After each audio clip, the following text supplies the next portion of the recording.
Olá, estudante do primeiro ano, tudo bem com você? Estudaremos hoje a semana 2 do PET 2 de Língua Portuguesa. Daremos sequência ao estudo do gênero textual conto que iniciamos na semana 1.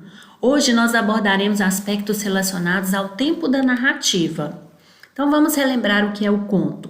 É uma narrativa ficcional que apresenta uma história na qual atuam personagens e um espaço e tempo definidos, ou seja, é um gênero textual marcado pela narrativa curta e é escrito em prosa. Antes de iniciarmos as atividades, vamos fazer a releitura do conto O Menino que Escrevia Versos, porque é sobre ele que nós faremos as atividades hoje. Então vamos voltar aqui. O Menino que Escrevia Versos é do escritor moçambicano Mia Couto. De que vale ter voz se só quando não falo é que me entendem? De que vale acordar se o que vivo é menos do que o que sonhei? São versos bem reflexivos, não é mesmo? Então vamos à leitura. Ele escreve versos. Apontou o filho como se entregasse criminoso na esquadra. O médico levantou os olhos por cima das lentes com o esforço de alpinista em topo de montanha. Há antecedentes na família? Desculpe, doutor. O médico destrocou-se em tintins. Dona Serafina respondeu que não. O pai da criança, mecânico de nascença e preguiçoso por destino, nunca espreitara uma página. Lia motores, interpretava as chaparias. Tratava bem, nunca lhe batera, mas a doçura mais requintada que conseguira tinha sido em noite de núpcias. Serafina, você hoje cheira a óleo castrol. Ela hoje até se comove com a comparação. Perfume de igual qualidade, qual outra mulher ousa sequer sonhar? Pobres que fossem esses dias, para ela tinham sido lua de mel. Para ele, não fora senão um período de rodagem. O filho fora confeccionado nesses namoros de unha suja, restos de combustível manchando o lençol, e oleosas confissões de amor. Tudo corria sem mais, a oficina mal dava para o pão e para a escola do miúdo. Mas eis que começaram a aparecer, pelos recantos da casa, papéis rabiscados com versos. O filho confessou, sem pestanejo, a autoria do feito. São meus versos, sim. O pai logo sentenciara. Havia que tirar o miúdo da escola. Aquilo era coisa de estudos a mais, perigosos contágios, más companhias. Pois o rapaz, em vez de se lançar no esfrega-refrega com as meninas, se acabrunhava nas penumbras e, pior ainda, escrevia versos. O que se passava? Mariquice intelectual ou carburador entupido? Avarias dessas que a vida do homem se queda em ponto morto. Dona Serafina defendeu o filho e os estudos. O pai conformado exigiu, então, que ele fosse examinado. O médico que faça a revisão geral, parte mecânica, parte elétrica. Queria tudo, que se afinasse o sangue, calibrasse os pulmões e, sobretudo, lhe espreitassem o nível do óleo na figadeira. Houvesse que pagar por sobressalentes, não importava. O que urgia era pôr cobro àquela vergonha familiar. Olhos baixos, o médico escutou tudo, sem deixar de escrevinhar num papel. Aviava já a receita para a poupança de tempo. Com enfado, o clínico se dirigiu ao menino. Dói-te alguma coisa? Dói minha vida, doutor. O doutor suspendeu a receita. A resposta, sem dúvida, o surpreendera. Já Dona Serafina aproveitava o momento. Está a ver, doutor? Está a ver? O médico voltou a erguer os olhos e a enfrentar o miúdo. E o que fazes quando te assaltam essas dores? O que melhor ser fazer, excelência. E o que é? É sonhar. Dona Serafina voltou à carga e desferiu uma chapada na nuca do filho. Não lembrava o que o pai lhe dissera sobre os sonhos? Que fosse sonhar longe. Mas o filho reagiu. Longe? Por quê? Perto, o sonho aleijaria alguém? O pai teria, sim, receio de sonho. E riu-se acarinhando o braço da mãe.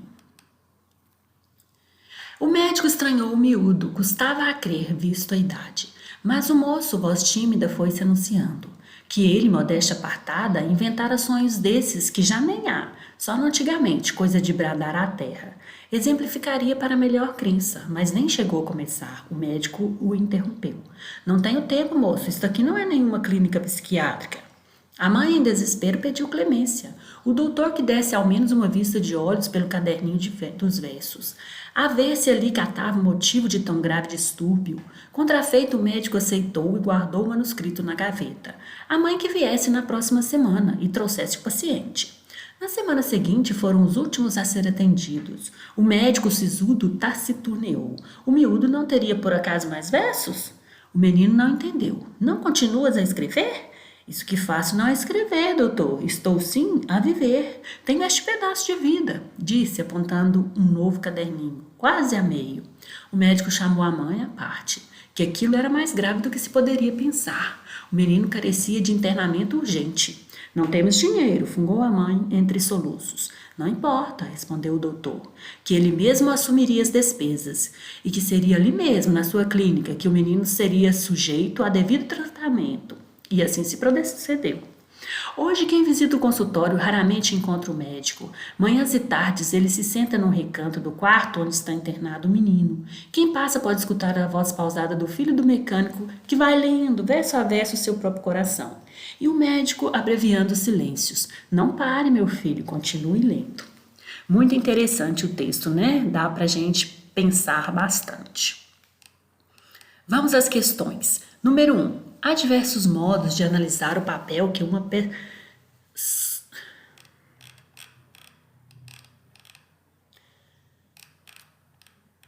Vamos às questões da semana 2. Número 1. Em uma narrativa, todas as ações se desenvolvem a partir de pontos de referência no espaço ou no tempo. Esses pontos ajudam a situar as ações umas em relação às outras e funcionam para o leitor como pontos de apoio à interpretação e compreensão da história contada. Em O Menino que Escrevia Versos, há 2 pontos referenciais espaciais. Quais são eles? Então, nós sabemos que na narrativa, o espaço é o local onde ocorre o fato. Onde que acontece o fato desse conto?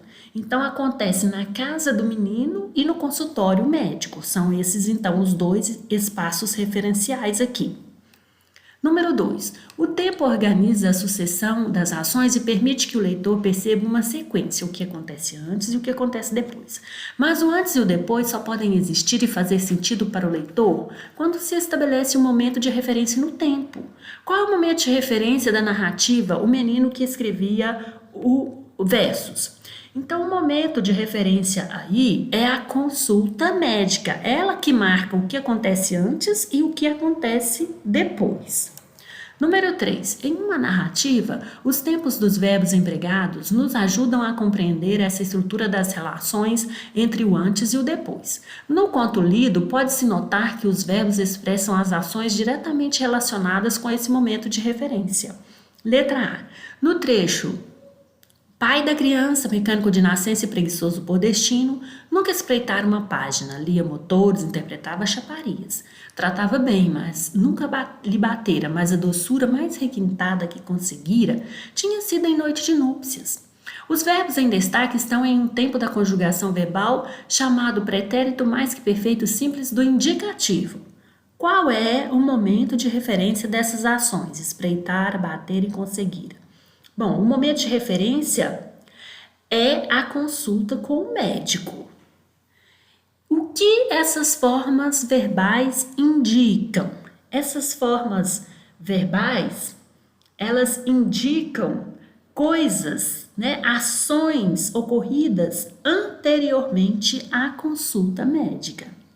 Que sentido essas formas verbais assumem no texto? Elas assumem no texto a função de construção das relações temporais da narrativa, possibilitando a definição do momento de referência e o que ocorre antes desse momento, que é a consulta, né? O que ocorre antes da consulta. Letra B.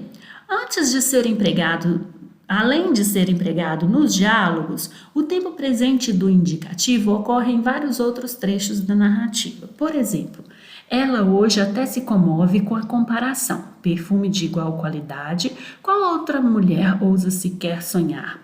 Pobres que fossem esses dias para ela, tinham sido lua de mel. Por que isso ocorre? Então, aí no caso, isso ocorre para indicar as ações que ocorreram após a consulta médica. E a outra pergunta, que sentido essas formas verbais assumem em tais trechos? Então, elas assumem o sentido de definir o que ocorre após a consulta médica, que é o momento de referência. Letra C. No conto lido, em quais situações foram empregados verbos no pretérito perfeito do indicativo? Os verbos no pretérito perfeito foram utilizados no momento da consulta com o médico. Número 4. Há na narrativa certos indícios que nos permitem distinguir os momentos uns dos outros. Quais são os 3 momentos ou épocas claramente definidos na narrativa? Então, os 3 momentos são o momento da consulta médica do menino, o passado em relação a essa consulta e o momento após a consulta. São esses 3 momentos. Letra B. Localize as 2 ocorrências do verbo hoje no texto. Nas 2 ocorrências, o advérbio diz respeito à mesma situação? Explique. Tem o mesmo sentido? Então, no texto, a palavra hoje, que é advérbio, aparece na frase. Ela hoje até se comove com a comparação. E na outra frase, que é: hoje quem visita o consultório raramente encontra o médico. O advérbio hoje, nas 2 ocorrências, possuem o mesmo sentido, visto que se reportam em ambos os casos ao momento da enunciação, ao momento em que a pessoa está falando. Apenas um está se referindo à esposa e o outro está se referindo ao médico. 5. Às vezes, o sentido de uma palavra ou de uma expressão só pode ser bem compreendido se levarmos em conta não só o enunciado ou a frase em que ocorre, mas todo o contexto em que a palavra ou a expressão foi utilizada. Letra A. Na frase: Serafina, hoje você cheira a óleo castrol. Explique a lógica do pai do menino dirigida à dona Serafina. Então, isso aí foi um elogio que o mecânico fez utilizando termos do seu meio profissional. Ele quis elogiar a esposa. Letra B. Que palavras ou expressões o pai utiliza em sentido figurado ao exigir que o filho seja submetido pelo médico a um exame geral?